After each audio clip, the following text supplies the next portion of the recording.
Thank you. Good afternoon, everybody. I'm very, very honored and grateful to be here. It's truly a remarkable thing to work for Dr. King pretty much my whole life and then to come here to SCLC and be able to share the work that we've been doing. So I appreciate that, and also I'd like to say give yourselves a hand for coming here, finding your way from all over the country in various places. It's quite remarkable. Today's going to be informal, formal and informal, okay? I'm going to use a PowerPoint with photographs and images to share the work we've been doing in Connecticut. And then there's plenty of time for dialogue. And in addition to that, my mentor, your chairman, legendary civil rights leader, Bernard Lafayette, is in the house right here. Which is quite an honor. So you'll be hearing about him, but with me, and he's agreed and would love to take questions and be part of this conversation. How's that? Okay, fantastic. So what you see here initially, this is our slide, that is our logo. The Connecticut Center was founded in 2007. It's about 18 years old. It comes on a lifetime of my work, which I'll share later. Our main sole purpose is to teach and spread Kingian nonviolence, which is a method of conflict reconciliation and conflict management. And with that said, this is the curriculum that Dr. Bernard Lafayette himself has helped to distill, codify, build, make happen. And I was his student back in 2002. I met Dr. Lafayette on a civil rights tour. But prior to that, I had been working in schools, elementary schools and high schools, teaching civil rights freedom songs. I was a teaching artist, okay? That's a different level of work in that. No, I was not an activist in the activist state. I was not working toward getting people out to vote. I was working toward enlightening young people about the power of the civil rights movement and the power of arts to transform themselves. But doing that, in that space, I met Bernard Lafayette, and my life changed then, and my work became more distilled and more focused. With that said, I know many of you are familiar with these images. You're here on Dr. Martin Luther King's behalf, but you're aware then that Martin Luther King's right arm, at times, lieutenant, was Bernard Lafayette. And you see him up here in the corner. Also, you see here the Selma March, which Bernard Lafayette was one of the original architects. You see Bernard Lafayette as a young man here when he was beaten and harmed in Selma, Alabama. Anybody familiar with that story of Dr. Lafayette's time in Selma? Some of you? Yes.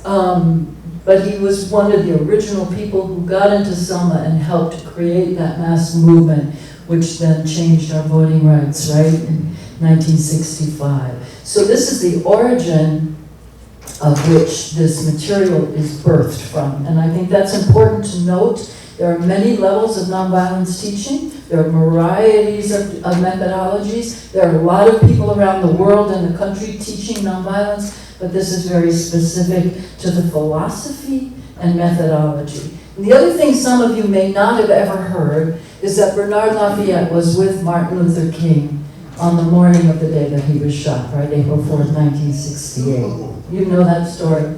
And Dr. Lafayette was told by Martin Luther King, we have to institutionalize and internationalize nonviolence, practice, application.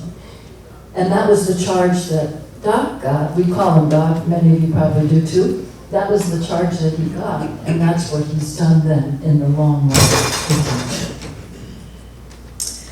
So this methodology is one where, first of all, getting a certification and training takes up to 60 hours. It can take less depending, but it's a long process. There's written exams, oral exams. There are films, discussions. You meet with extremely devoted nonviolence leaders. So we train trainers, and those trainers train other trainers. So we have youth who we call Thinking Youth Nonviolence Leaders. We'll talk about that. The youth leadership then train the other youth. So it's a training the trainer model. We then have been working extensively with law enforcement, predominantly in New Haven, Connecticut, which is a small city, but obviously you're familiar with Yale, but there are other schools there as well, community colleges and other universities there. We work with the law enforcement and clergy. 2 or 3 actually of our lead trainers are pastors and ministers actively ministering their communities. Community art-based projects, because not everybody learns the same way, am I right? That's true. Absolutely true, right? Not everybody learns the same way. So you can sit and talk all you want, but if somebody's not going to get it, if it's going to just be words, you got to get your hands in it sometimes, right? So the arts piece is essential, because if you can teach these principles of nonviolence using a song, using theater, using spoken word or rap or movement, the message is getting across. Now, the other thing I want to say is, do you think, this is a ridiculous question, but do you think there's a lot of violence in this world? I mean, right? Everywhere you look, and it's in our language. Since when is killing it a good thing to say? You know what I'm saying? And people say it all the time, you killed it. It's like, I hope I don't kill anything. Right. But just even that, those little subtle things, they have effect on our psyche. They affect the way we think. We are desensitized to violence by those kinds of thoughts. So this world that we're in has become so... When was the last time you saw a peace leader in a park, on a statue or in a monument in a park? Let me ask you this, you might have seen a few, but do you often see big tributes to war in parks? Big guns, or let's say in parks, for instance, in Connecticut, there are cannons in a lot of parks. Yeah, just to support, the war efforts, okay? Right. So I'm saying we have to start thinking differently. Putting nonviolence into as many modes as possible of thinking is essential, and that's why the arts is a method for helping us train. We are intergenerational 100%, meaning we have people my age and I have younger people younger than ourselves. And that's, again, a portion of Kingian philosophy is that we have to share the knowledge. First of all, no one person has all the knowledge, right? That's true. Right? So somebody who is younger could teach me a whole lot, but also somebody my age can be of great service to somebody younger. So we work across generations. This is what our board of directors and our team, our effective team is, our advisors. As you can see, Bernard Lafayette is in the upper left corner.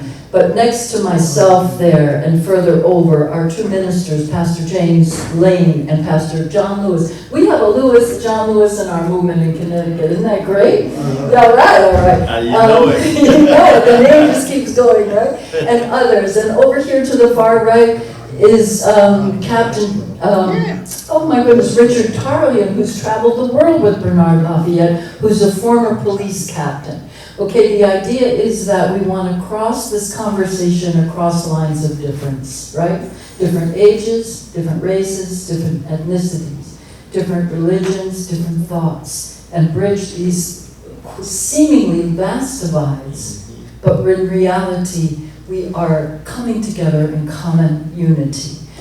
We have formerly incarcerated people up here, and individuals who are professors at universities. We have people who are youth workers here that don't even want to ever have to talk to adults, but they're brilliant when it comes to high school students. And no matter how much I try to get them in to talk to adults, they won't. And I'm like, you gotta talk to some adults because you all are brilliant. But anyway, they're down there at the bottom. And some of these young people have been with me now for over 15 years. We are the umbrella. So in Kingian Nonviolence, we learn about utilizing top-down, bottom-up strategic organizing, right? That's one of the tenets. That's something that Dr. Lafayette has taught us. So in the work, when I was trained, I went back to Connecticut and started talking to some of the grassroots organizations, women's groups. I started working with some of the teaching artists. I also worked with individuals who were working on the issue of incarceration and some of the horrendous conditions that are affecting Black Americans because of the racist, segregated incarcerating system, right? Which is throwing people in jail way too much.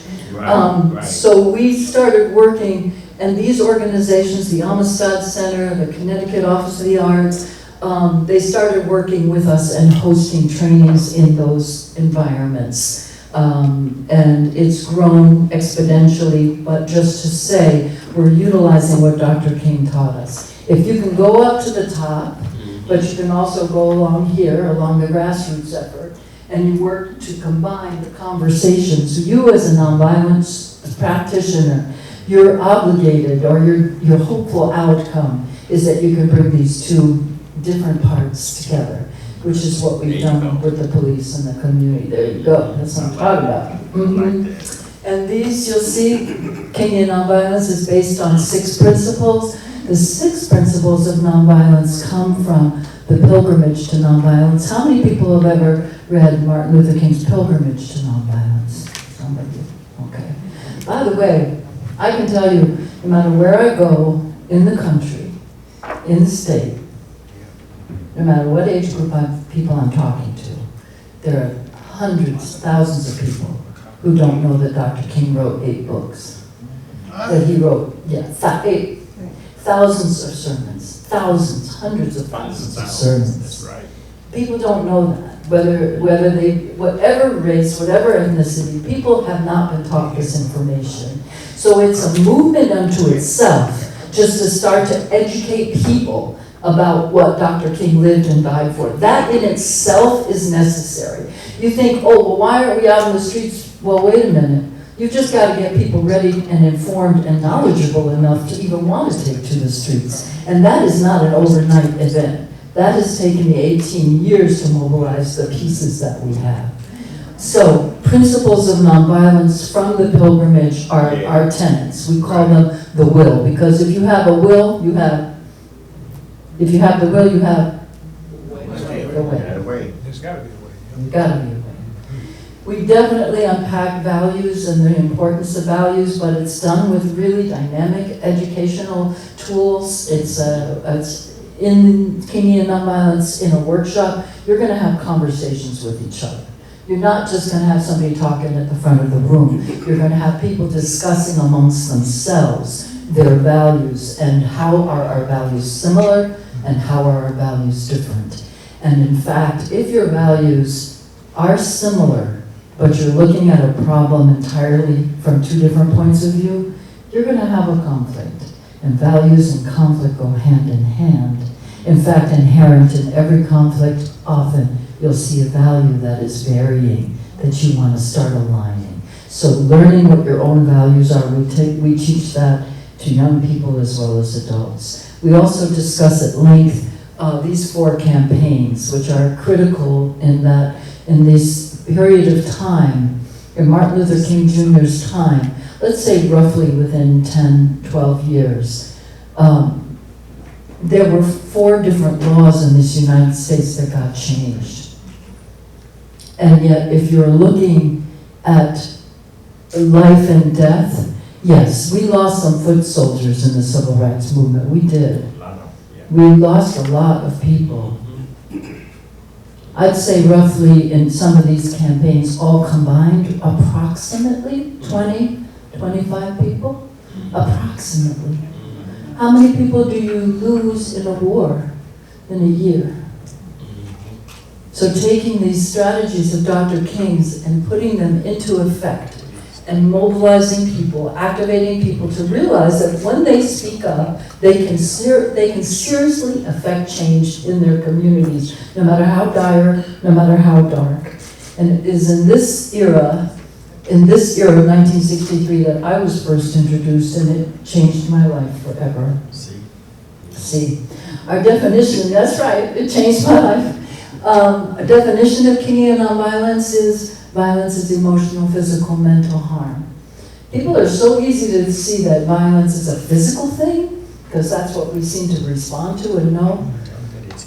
But can you imagine if somebody just disses you on a regular basis, what that feels like over time? Can you imagine if somebody tells you you're not good enough all your life and then you turn about 16, right? And you just about had it up to here, and that internal violence then turns out to be a physical response. So in order to really move us forward with nonviolence, we have to really get real with what violence is. And it shows up in every single form. It affects us emotionally, it affects us mentally. Malicious gossiping. How many suicides have there been of young people just killing themselves because of something on social media, because somebody was gossiping about them? How does it feel when somebody harms your spirit? How does it feel? Not only is gun violence violence, but structural racism is violence. Economic oppression is violence. And Dr. King understood that, and that's why he helped to mobilize and have us think about our economics and how can we use our economics to change our conditions and the power of it. So if you were to come to a workshop with us, you'd be involved with people in deep conversations.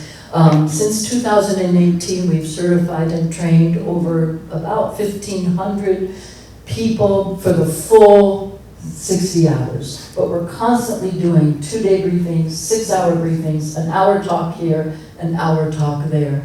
And these are, every time we've done the certification training in the early days, Bernard Lafayette always came to Connecticut, always participated, and Kate did as well, Mrs. Lafayette, made sure that when we certified people, they felt the presence of this and the connection to the history and the legacy. I think these trainings could be in every single chapter of SCLC. They could be mobilizing people within SCLC in the chapters on a continuous round basis. You can't really get to nonviolence unless you really understand some of what violence is and some of our conflicts are. So during the training, we get into phenomenal conversations and we analyze conflict and we look at it from one side to the other. And there are many, many, many types of conflict. Let's not simplify conflict. But conflict also, the 4 basic types of conflict come up just about every single day. Is there anybody here who's ever not been in a conflict? I can't imagine. And when you think of conflict, what are some of the things that first come to mind when you even hear the word conflict? Just call them out. Popcorn. A whooping. De-escalate. Mm-hmm. Say? De-escalate. De-escalate. Oh, nice. You're automatically going to the healing. Very good, my friend. Very good, my friend. What else? Disagreements. Yeah, disagreements. Arguing, yeah. Fight. Say? Fight. Fight, definitely fight. But really, it's how we respond. Kingian Nonviolence teaches us. How do you respond to conflict that makes it escalate or de-escalate? And how are you going to look at it? And what will you do to help manage this conflict? So we go into great detail about this, and these are the 4 types now. When we're working with young people, we get them to role play, which is phenomenal. I think more adults should role play as well. And I know in the movement they did teach role playing to adults. So again, this is an overview. There's no way we can do a training today. This is what it looks like for young people to teach each other nonviolence. We are currently in a school system in Hartford. The school system is called Capital Region Educational Council. There are 16 schools in that system. We have had a 5-year contract in 5 schools where we have nonviolence labs in the schools where we're training people in nonviolence throughout the school year, which is quite remarkable. This is a young leader who's now still with us, who we met when he was 14 years old. Young people come and teach young people. These are the 6 principles. And again, we said this is the will, which is the way. So when Dr. Martin Luther King created and wrote The Pilgrimage to Nonviolence, you learn about his long journey. It wasn't an overnight thing. It is a pilgrimage. I'm on a pilgrimage. There's I would would say. I would hope and pray that I am more nonviolent tomorrow morning than I was when I woke up today. It's a life journey. It's not anything you achieve. It's something you grow into, and it's a practice, right? So, avoid internal violence. I'm bringing that up because I think that's a very complicated thing to do, and we've had long, long conversations about that.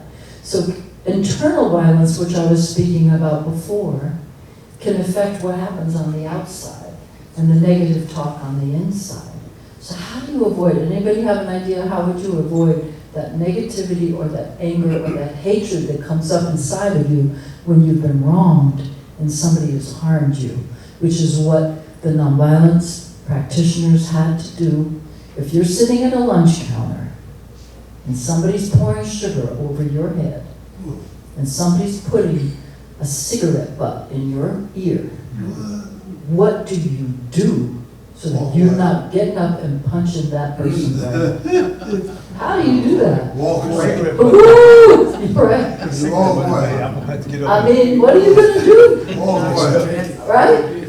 So that is the incredible endurance that our nonviolence people live through to make the movement happen, because they did not physically fight back, but they fought back with their spirits, with their intentionality. And by the way, it was not for everybody. We learned again and again, not everybody could do that. There were people who could not do that.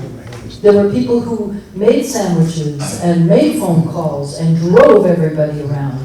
But they couldn't discipline themselves, which I can completely understand. But that's why this principle, avoid internal violence, you'd have to really work on your psyche so that when somebody's harming you like that, you don't just blow up. So here's a man, lived that way, did that, right here in our midst. We definitely teach the 6 steps. So this is the skill. We have the will and we have the skill.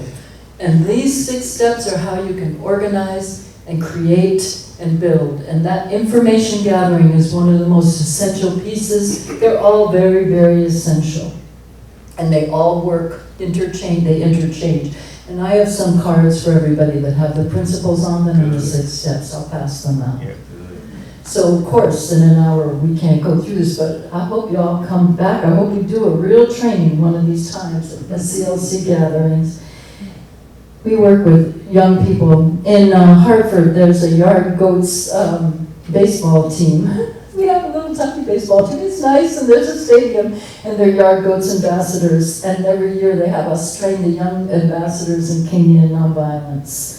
Youth trainers teach adults. Okay, that's the thing about Kingian Nonviolence. It's a shared vocabulary, right? So even if you're young and you're in your high school age, you can teach adults, which is really powerful. And these young adults came and taught the New Haven Police Department. That's New Haven Police Department on a Saturday afternoon, coming in for a training in New Haven, and these are Hartford residents. These Hartford youth are growing up in tremendous poverty.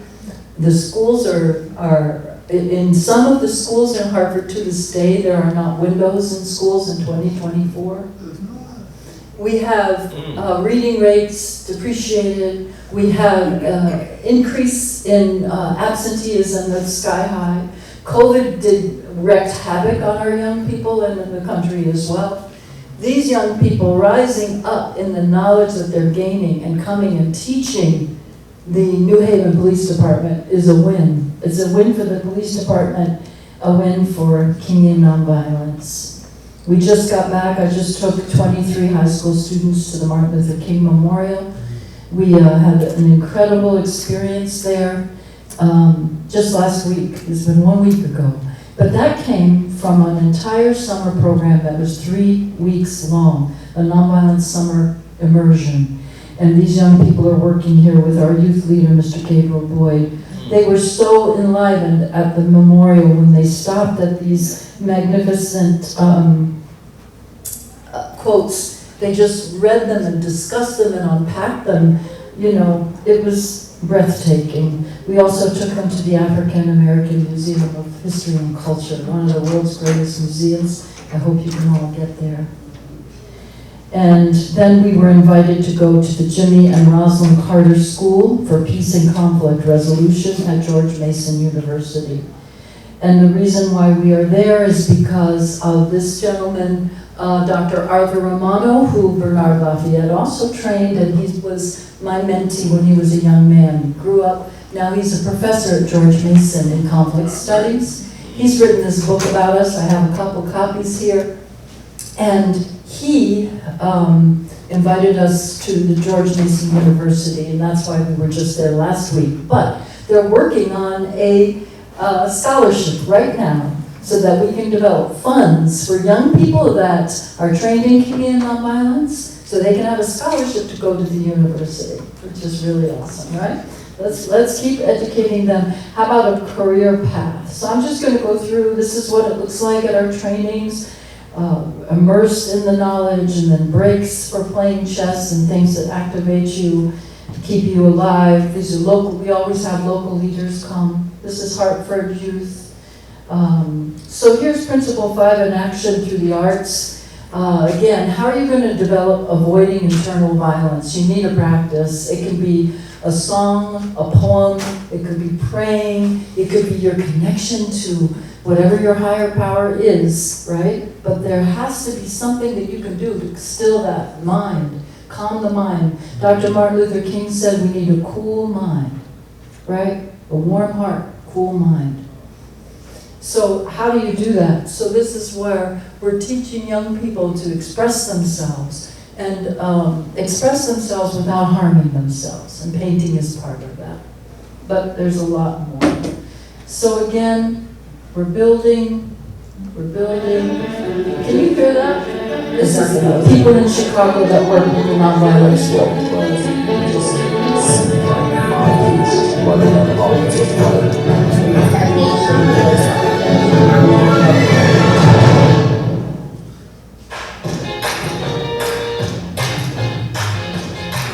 Saying myself before, but not every action needs to do that.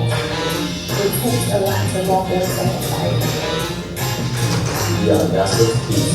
Yeah, interject non-crimes and interrupt nonsense. If you want to have, you have to fight for it.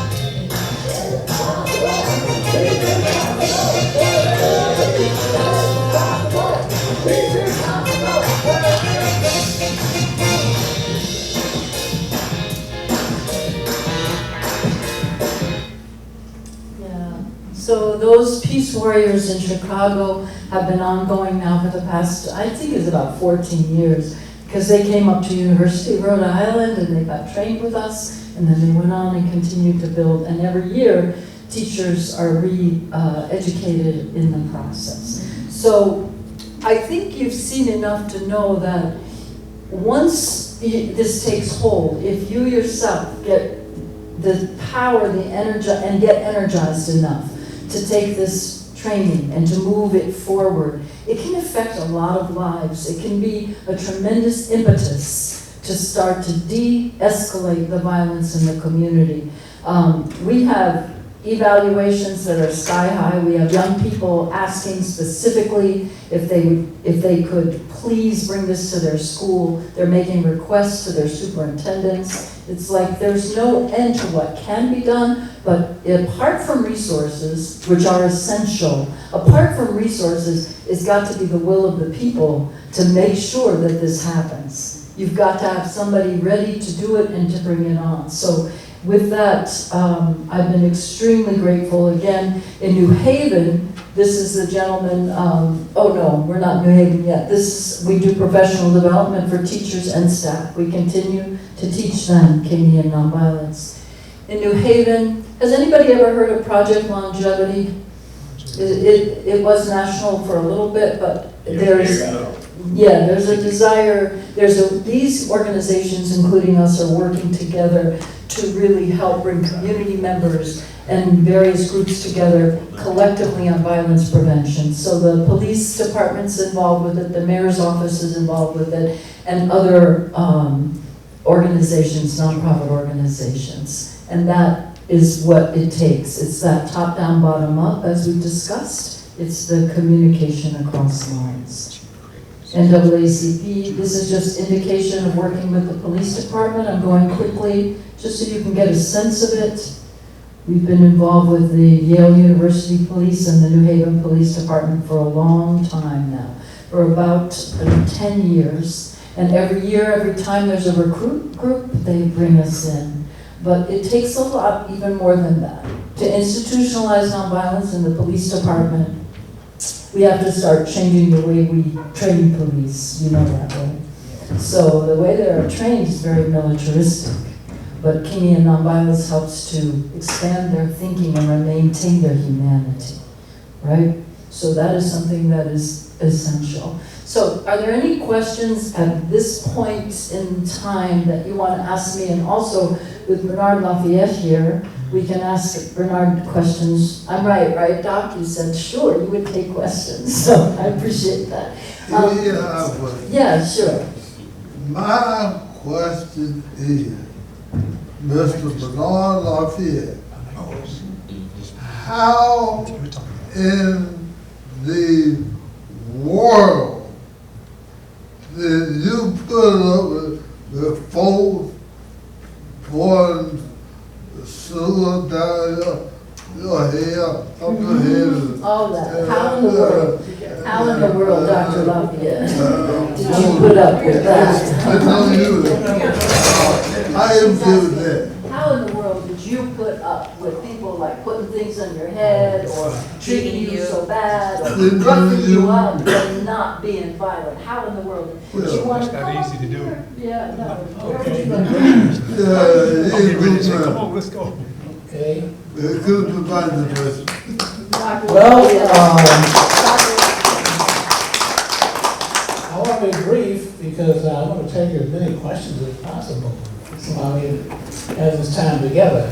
And you are just amazing, by the way, I would tell you that. You are. You really thinking on track, and that's so important, the way you think. I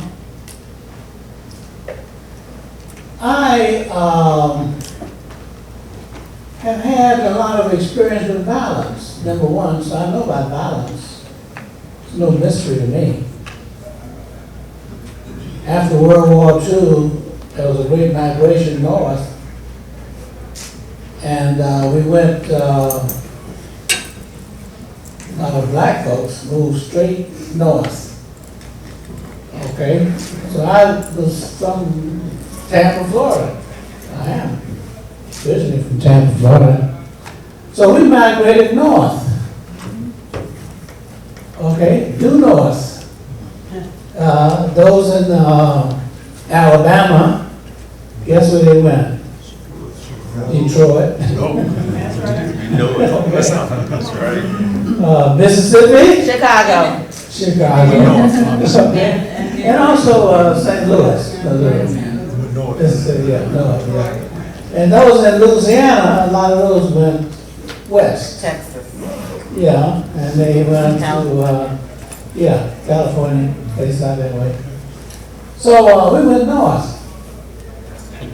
So when I was in the 4th grade, I went north, okay, and went to school there and that kind of thing, etc. And they had gangs. Every street had a gang. And I lived on, and that's the name of your gang. Okay, mine was a Paris Street gang in Philadelphia. Okay? Right there, not too far from the Met, on Broad Street, if you know Philadelphia. Okay? Yeah, not too far from Ridge Avenue. Okay, I was Paris Street.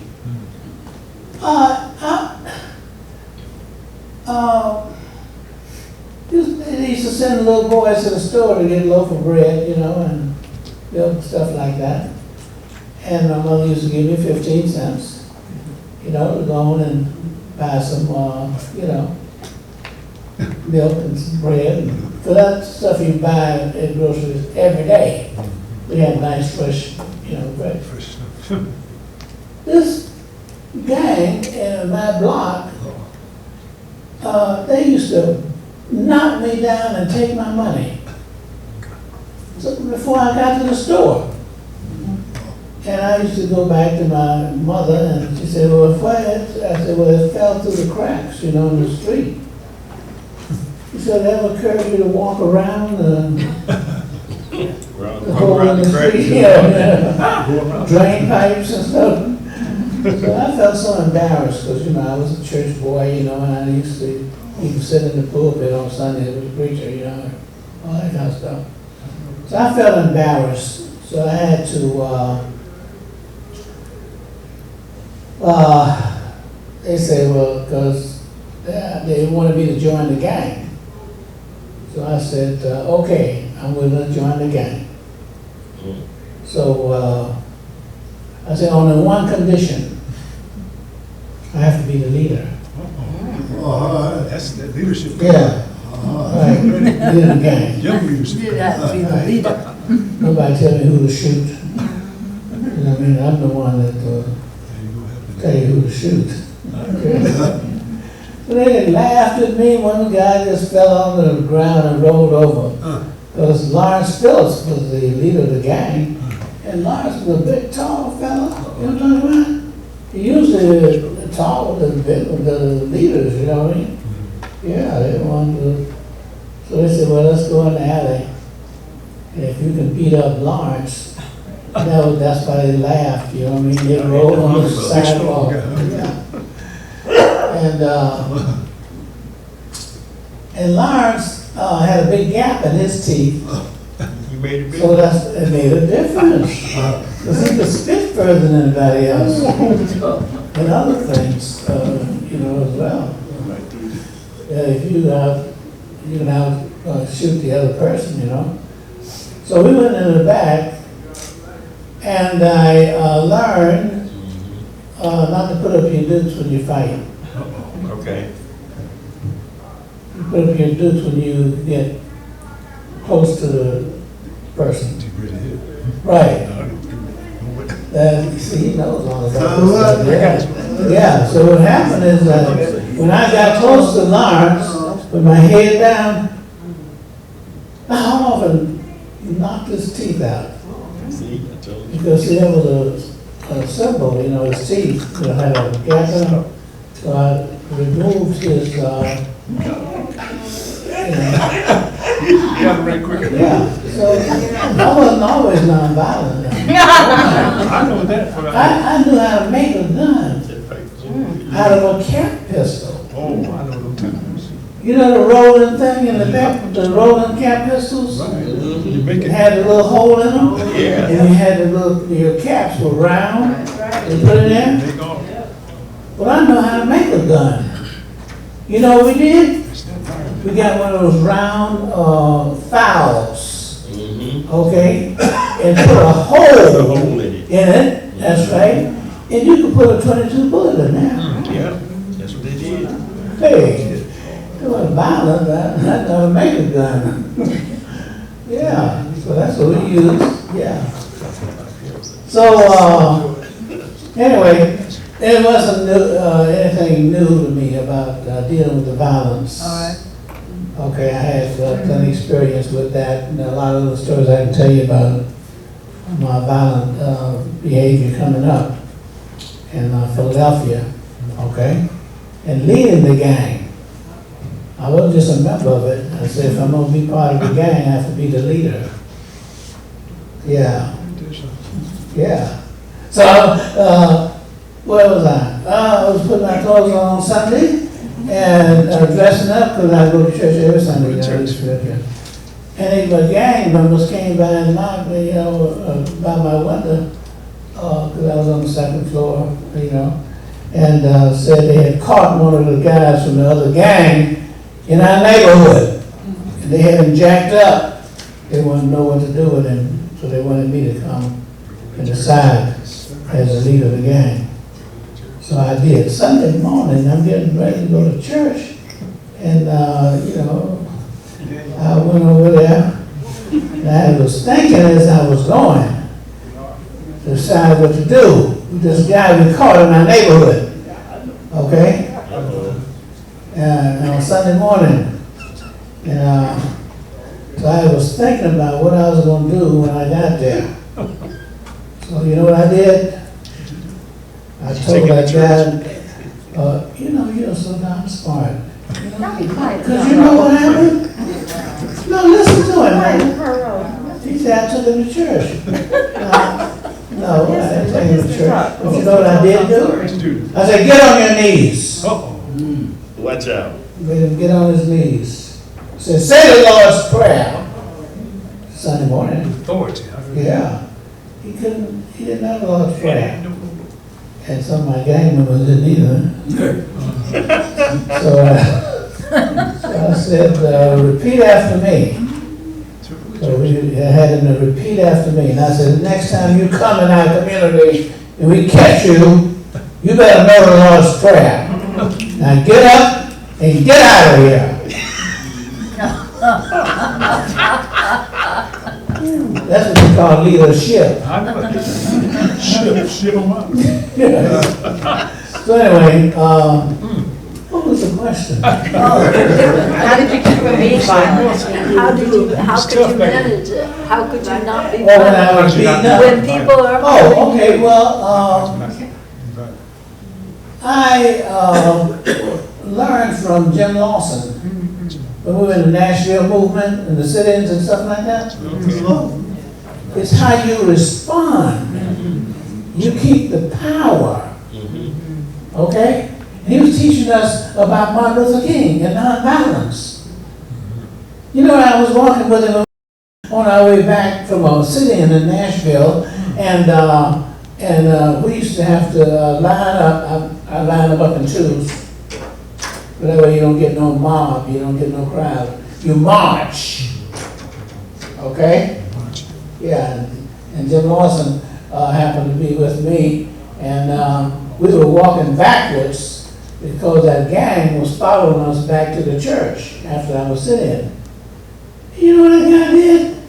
That guy came up close to Jim Lawson, and I'm walking back with Jim Lawson, bringing up the rear, so to speak. We had to turn around and bring up the rear to protect the folks. And this guy walked up to Jim Lawson and spat on him. Yeah, he spat on him, on his clothes. You know what Jim Lawson did? He said, you have a handkerchief? He was talking to the guy who spat on him. Yeah, do you have a handkerchief? Man. Okay. And the guy reached in his pocket, and, yeah, he had a handkerchief, the work handkerchief, and handed it to Jim Lawson. Jim Lawson took it and wiped himself off and gave him his handkerchief back. First reaction. Yeah. First thing in nonviolence, you stay in control of yourself. Then you have the potential of controlling the situation. That's right. And what you also want to do, okay, is not just control yourself, because you first have to control yourself in order to control the situation. And what is your goal? You gotta have a goal now. You can't just go back and forth. Your goal, okay, is to win that person over. Okay? And guess what he was doing? Jim Lawson was talking to the guy the whole time. The guy had a black jacket on, and his name was Danny. He had Danny on his jacket, his name. Because he rode either a motorcycle or some kind of, thing like that. And Jim Lawson knows all about motorcycles and stuff like that. Did you know that? Yeah. So he was talking to him about how many cylinders he had. I ain't know anything about that, but I was listening and learning, wheel cylinders and that kind of stuff, etc. And so they started talking about something that was familiar. Yeah, you take control of the situation, okay, and win the person over because you're reaching out to something that's positive that the person is interested in. And all you do is ask questions. And that's what he's doing, he's asking questions. And see, I'm taking all this in, I'm learning, okay? So the whole business of my gang experience in nonviolence was a great force. And I love that because you can turn things around. That's the part I like, okay? And so what you have to do is think about that and decide how you're going to handle it and what your goal is. The goal is to make the most. So I got beaten up. You saw all that stuff that happened in Selma, Alabama, okay? And what happened is that and I have my book available too. I want to let you know. I was going to ask, you do have your book, right? Yeah. And it was out there, and we have only like 2 minutes left in this room because it's got to close at 2:15. I didn't Okay. realize that, that's what they told me. Yeah. So I'm hoping you could definitely sell your book and that they can have opportunity to purchase that book from you. And- Okay, I'll be glad to sign it, yeah. Yeah, do you want to So, sign this off? And Sure. thank you. So what happened is this. If you want to have a nonviolent response to a situation, and I had one in Selma, Alabama, with a fella. I drove up in front of my house, and there was a car across the street in front of my house there in Selma, Alabama. And 2 white men, one under the hood and one under the steering wheel. And, that wasn't anything new because the white community was further down the street where I was, And so I was getting things out of the back of my car, and I heard some footsteps coming up behind me. And I realized that somebody, one of those men, might have come up behind me. So I turned around, and he was huge, about the size of our lawyer, And, that big, yeah. He was really crew cut, haircut, and sleeves rolled up on his shoulder, and real big. And I'm a little skinny fellow. I was skinnier than I am now. And I turned around and I had to look up. And he said, "Buddy." And that's what he used to call, black folk, Billy Bob and Buddy, So he said, "Buddy." I looked up, he said, "How much you charge me to give me a push?" That's all he wanted was a push. Yeah. Just let it Yeah. I said, "Oh no, I won't charge you anything." I closed my door and jumped in my car and rode around. I had a 48 Chevrolet. Julian Bond, gave all others new cars and stuff and gave me a 48 Chevrolet. All those cars were black in those days, that was a black Chevrolet. And he told me I had them big tires on that car. And I can go through the woods and all that, and go through the, dirt roads and everything. There was also a metal car, but no plastic car. They say a lot of plastic cars now. So what happened? I accepted the car because I trusted the judgment, Julian Bond. Okay. So anyway, I pulled back and got behind the car, and he'd been talking to the guy behind the steering wheel, so I thought maybe he was telling him how to put it, and take it out of gear and everything. Then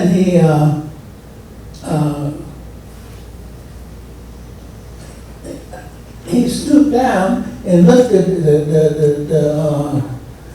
the car, and after the fenders and everything, he looked at the back end of it. And he said, I said, "Well, do they match?" And he said, "Well, maybe I'll come out and take a look at them." He didn't match. I didn't. high bumper guards, you know what I mean, a 48 Chevrolet, you could push your truck. So I was in a hurry, you know, it was 11 o'clock at night, I just come from a mass meeting.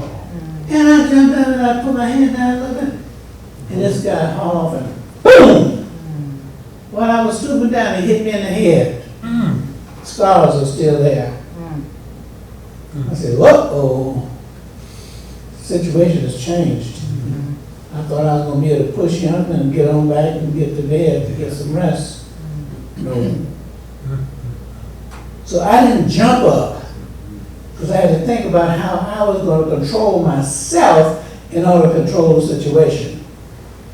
So instead of jumping up and running and trying to, you know, I just raised my head slowly.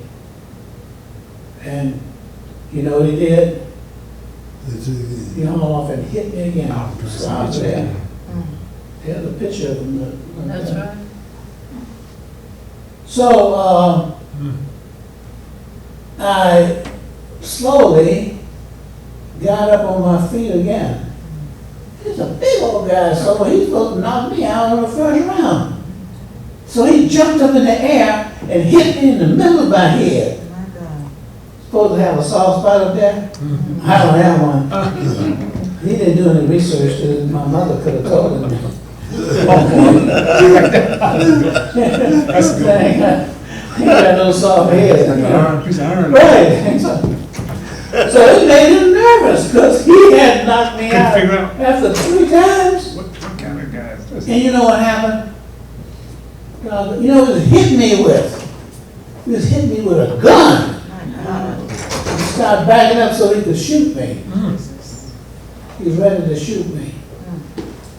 And I realized he had that gun on me. I called my neighbor upstairs. I said, Red! He was a light-skinned fellow, you know, but we called him Red.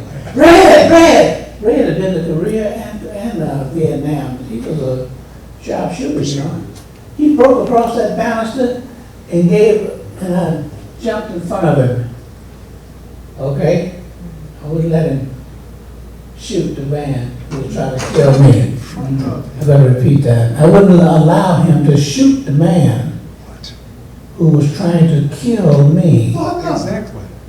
So therefore, in nonviolence, what you do is capture the whole situation. You weren't trying to be. Don't just try to protect yourself or get somebody else killed. Okay? I'm going to stop now. So I jumped in front of him and said, no, Red, don't shoot. Don't just try to save yourself, save the situation. That's what nonviolence is about. Save the situation. And if you work on saving the situation, you could be included in heaven. Okay? So the man turned around and jumped back in the car. There ain't nothing wrong with the car. He was trying to lure me down into the white neighborhood. Take you out. Yeah, that's what they planned to do. Take you out. And guess when that happened? Same night that Medgar Evers was killed. And I found out later when the FBI came to my house about a week later, and they told me. But see, I was in the hospital that night, so I didn't know Medgar was killed until the next day. Wow. There was a 3-state conspiracy. They planned to kill me in Selma, That's what happened. Medgar Evers in Mississippi, and Ben Elton Cox, who was head of Coors. Okay, that same night. Yeah, the same night. That's what we are. 3-state conspiracy. They call it tri-state conspiracy. They plan to do that. So that's what's in the book, by the way. You can read the details of what really happened. Wow. But the fact is, that's the lessons. Stay in control of yourself. Then you have the greatest possibility of controlling the situation. And the goal you're trying to do is save, okay, a situation for everybody. That's a win. And that's what you accomplish in nonviolence. Take all in consideration. That's When you teach people to do that, oh, you're gonna have some fun teaching children that. I can tell you many stories of that, but we don't have time now. But, yeah, we've got to think globally. And that's one of the things I'm interested in, okay? That's amazing. Thank you. Thank you, Dr.